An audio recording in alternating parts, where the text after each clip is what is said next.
Vous êtes à l'écoute d'un nouvel enseignement du pasteur Corinne du Centre Apostolique EZ37M. Nous allons continuer notre cheminement dans le prophétique. Alors hier je disais, le ministère prophétique existe-t-il encore ? Eh bien oui, le ministère de prophète, comme je le disais, existe encore en ce 21e siècle, mais les prophètes font partie d'un corps et doivent œuvrer pour le corps, à la construction de celui-ci, à l'exhortation et pour amener la consolation. Nous rencontrons bon nombre de personnes se targuant d'un ministère prophétique, mais qui, au lieu d'œuvrer pour le corps de Christ, dès qu'elles ne sont pas reçues dans la communauté ou autre, font comme Jacques et Jean et sont prêts à commander au feu de descendre du ciel et qu'il consume ces gens ou cette communauté. Je vous invite à lire Luc 9, versets 53 à 55. Alors on pourrait d'ailleurs se demander si Jacques et Jean, à ce moment-là, ne se prenaient pas tout d'un coup pour Élie, le prophète de l'Ancien Testament, qui a commandé au feu du ciel de tomber. Enfin, n'oublions pas que Jésus se tourna vers ses fils du tonnerre, c'est-à-dire Jacques et Jean, et les réprimanda, disant « Vous ne savez de quel esprit vous êtes animés. » Et donc, quand nous agissons de la sorte, demandons-nous de quel esprit nous sommes animés. On me posait la question dernièrement si on pouvait faire des prières pour souhaiter, demandant la mort de nos ennemis. Et il suffit de reprendre la parole de Dieu qui nous dit dans Luc chapitre 6 verset 28 « Bénissez ceux qui vous maudissent, priez pour ceux qui vous maltraitent. » Romains 12, 14 nous dit « Bénissez ceux qui vous persécutent, bénissez et ne maudissez pas. » Je répète, bénissez et ne maudissez pas.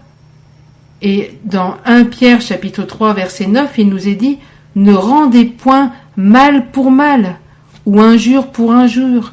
Bénissez au contraire, car c'est à cela que vous avez été appelés afin d'hériter la bénédiction. » Donc réfléchissons, quand nous prions de la sorte ou quand nous commandons que le feu descende du ciel sur ceux qui ne nous acceptent pas ou ne nous reçoivent pas, de quel esprit nous sommes animés à ce moment-là. Alors est-ce que ça veut dire que le ministère prophétique n'apporte que des paroles qui flattent le cœur ? Non, bien sûr que non. Mais ces paroles seront toujours accompagnées de la solution de Dieu, de l'encouragement, du cœur de Dieu.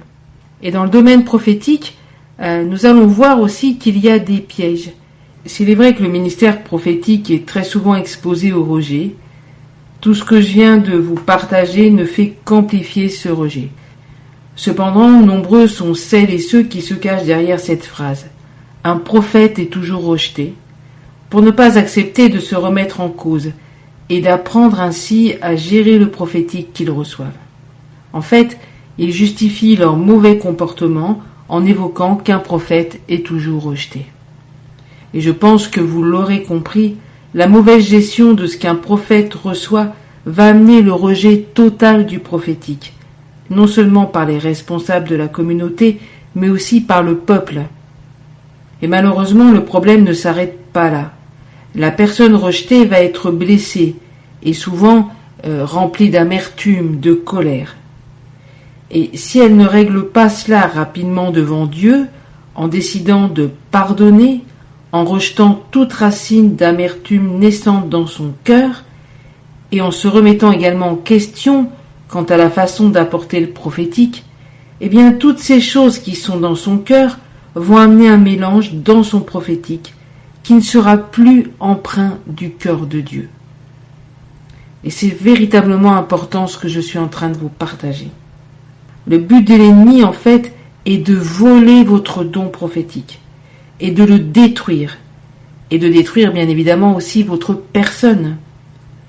Son but également est de détourner votre don, écoutez-moi bien, son but est de détourner votre don à son profit.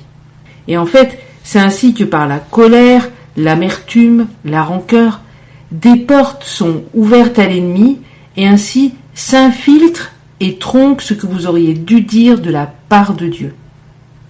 Il est donc, au risque de me répéter, très important pour un ministère prophétique ou une personne ayant une sensibilité prophétique de s'exposer régulièrement devant Dieu et de lui demander d'avoir un cœur pur de tout ce que je viens de vous parler. Amertume, rancune, colère, rejet, jalousie. Et tout ça, je vous en reparlerai un peu plus tard. Et la prochaine capsule, je vais aborder un autre piège. Je vous dis une belle journée. En tout cas, que Dieu vous bénisse et je le répète, l'armée de Dieu est en marche et vous en faites partie. Amen. C'est fini pour cette capsule. Le pasteur Corinne est à votre écoute pour répondre à vos questions et vous la retrouverez très bientôt pour un nouvel enseignement.